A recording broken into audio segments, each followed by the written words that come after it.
Malo lele talo falawa. Welcome to this final episode of Tangata Pasifika for 2018. Kia ora ana. Well, it's been another busy but rewarding year for the team. And this morning we'll be looking back at some of the memorable moments that made this year special. Here's Ana Olika Rima Whaiai. 2018 kicked off with anticipation as athletes around the country prepared for the Gold Coast Commonwealth Games. However, not all of them were turning out in black, and we caught up with Mangere local Frank Maasoi, gearing up to represent Samoa in boxing. This is probably the one that means the most to me. So this is the date of my first ever boxing fight. My dad was there, and I didn't want to disappoint him, and I cried when I lost. The bad luck continued. Frank went on to lose his next 6 fights. Some of the comments came across was that I'm useless, or I have people say, oh, it's better off for me to find something else to do. At the same time, Jacinda Ardern was making her first official visit to the Pacific as New Zealand Prime Minister. It was Niue where Ardern had the strongest Pacific connection. Ardern's father is New Zealand's High Commissioner to Niue, and her sister travelled from Europe to be here. We haven't all been together for 4 years, so it was really nice to be able to do that here in Niue.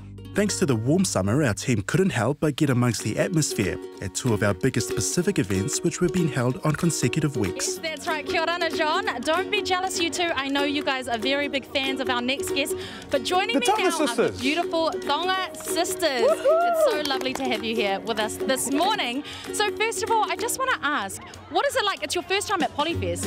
What has it been like for you guys? Well, me and my sisters love being here, just seeing each of the stages and how big this event is. It's breathtaking. Behind me, as you can see, we've got some jewellery here all the way from Niue. Whakalawhala here to Niue. Very nice to see you. We've got these banana chips. You know, we're very talented in Niue, and they even weave the basket together. I'll show you what's here. Oh, look at this. Are these head aids, eh? Oh, fantastic. Stretchable, you can wear it on your leg and your head. There was no shortage of success stories in Pacific communities, and this extended to business as we caught up with a couple of entrepreneurs stamping their mark locally. The Varu journey has not been an easy one, with Richard having to overcome self-doubt to get the label off the ground. I was like in 2 mindsets. You know, I had half of my mind saying, go for it, you know, you can do this. Go for it. But then the other half is just saying, what will you gain? You know, what will you get out of it? For these young entrepreneurs, serving up healthy ingredients is also a key part of their business. We really wanted to promote the raw foods just because if you think about traditional diets of Māori and Polynesian people, it does come from really fresh, available foods. You would go out and fish, and then that fish would be eaten this exact same day, and you would pick from your gardens and all that kind of thing. We really want to emulate the traditional diet and bring that back to our people in 2018. But with the positive comes the less positive as we explored issues such as dialysis treatment and deportation. Tamahanga Tukunga arrived in Auckland last year to visit his family for a month when he received news that would change his life. I also plan to just go do some blood works whilst I'm here. A day after the blood work, they called me to be taken to the emergency room ASAP because my blood level is very, very dangerous. So they diagnosed me with kidney failure. The 24-year-old needed urgent dialysis at Middlemore Hospital. As anyone would at my age, you start thinking, am I going to die? What's going to happen?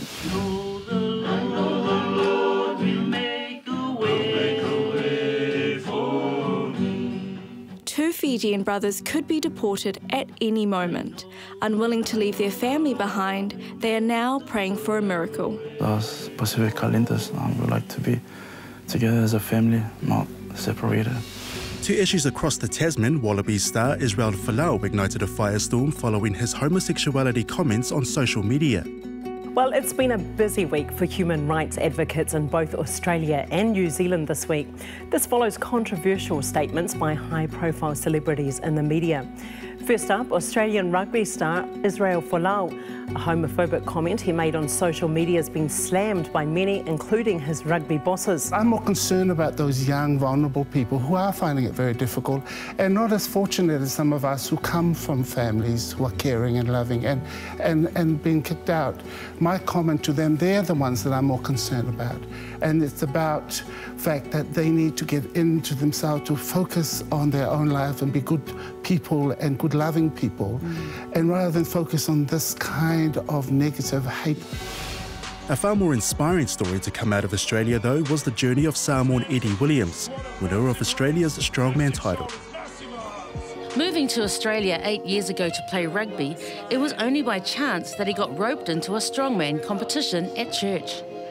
Walked out of church and went to the back and, oh, we're doing a strongman competition. You got to pay $20 for the t-shirt and for like the event setup. So I paid $20 and then did my first comp and I ended up winning it.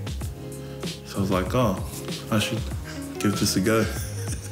And like all the guys who've been training for years were like, who the hell is this guy? In May, former Labour politician Vui Mark Goshi was announced board chair of the county's Manukau District Health Board. One of Vui's first tasks will be to fix the widely publicised leaks and mould at Miramoa Hospital. And there are the ongoing problems of overcrowding and access to quality care and services. I'm a South Aucklander born and bred, and the health service is so important to our people. There's lots of deprivation in the area, and there are many people that rely on that health service to keep them alive and to get well again. And speaking of politicians, Deputy Prime Minister Winston Peters made a pre-budget announcement allocating over $700 million in foreign aid over the next 4 years that will be heavily prioritised towards the Pacific.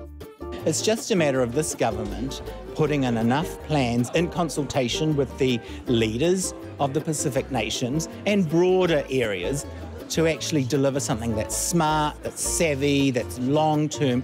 The 2018 budget was delivered the following week, and while it showed promise for some, opponents labelled it underwhelming. I think the thing is that while there are bits of it that I think are great, so I would support the fact is that you've lifted the age of GP visits for 14 and under now. That's an extra 56,000 kids.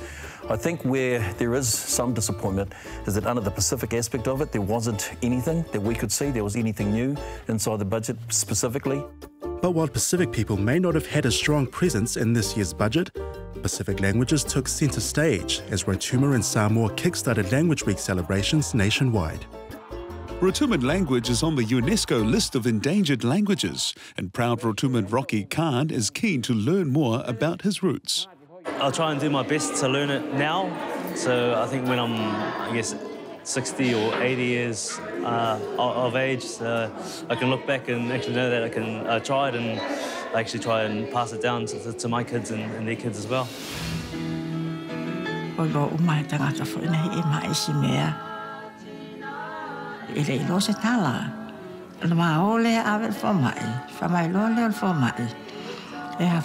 Special needs. Selina ave I New Zealand. Ai forma e ata mai. E va ai ata mai ti fa pea. Ie ole na la ma Hawaii le New Zealand. Wala ma whainga tā fole tau singa. Stay with us after the break. More highlights from 2018.